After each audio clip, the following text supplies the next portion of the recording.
নমস্কার। আজকে আপনাদের এই ভিডিওতে দেখাবো দুই রকম ভাবে ছানা তৈরির পদ্ধতি। প্রথম পদ্ধতিতে দেখাবো কম দুধ ব্যবহার করেও কিভাবে আপনি বেশি পরিমাণ ছানা তৈরি করতে পারেন। এখানে 2 লিটার ফুল ক্রিম গরুর দুধ নিয়েছি।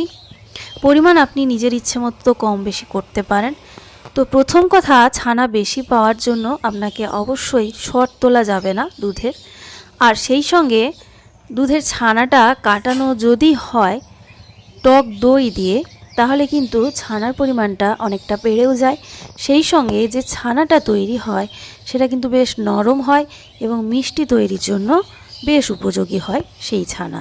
তো দুধ ফুটে উঠলেই দইটা দিয়েই গ্যাসটাকে কিন্তু বন্ধ করে দিতে হবে। খুব বেশিক্ষণ অনেকে কি করেন, ছানা কাটানোর সময় ছানা কেটে যাওয়ার পরেও দুধটাকে ফুটিয়ে দেন। সেটা কিন্তু করা যাবে না, তাহলে ছানা শক্ত হয়ে যাবে। দইটা দেওয়ার সঙ্গে সঙ্গেই আমি গ্যাস বন্ধ করে নাড়াচাড়া করে নিয়েছি।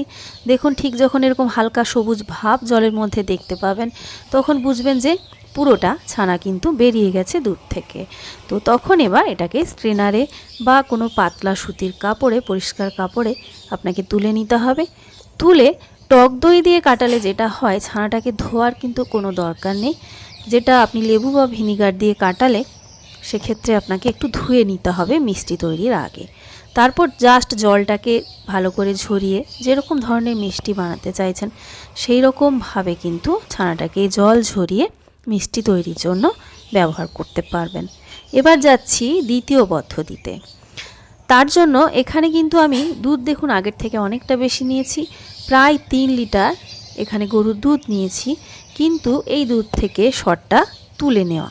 যদি শর্ট তুলে নেওয়া দুধ হয় সেক্ষেত্রে ছানা কম তৈরি হবে।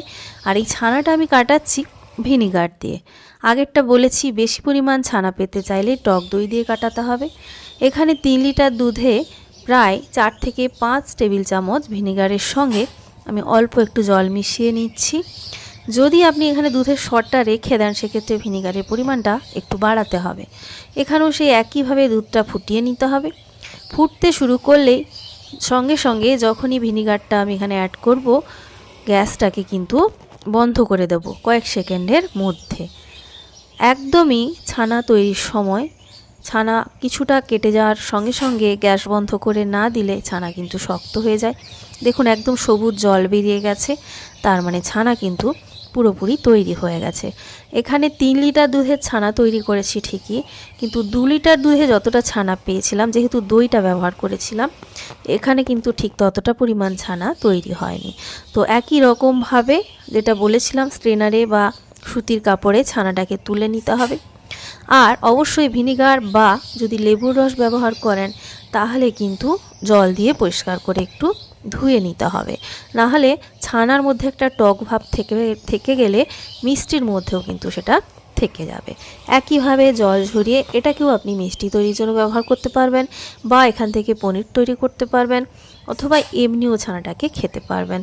একদম সুন্দর নরম ছানা বাড়িতে এইভাবে একবার তৈরি করবেন। আর অবশ্যই কমেন্টে জানাবেন কীরকম ছিল আমার আজকের এই ভিডিও।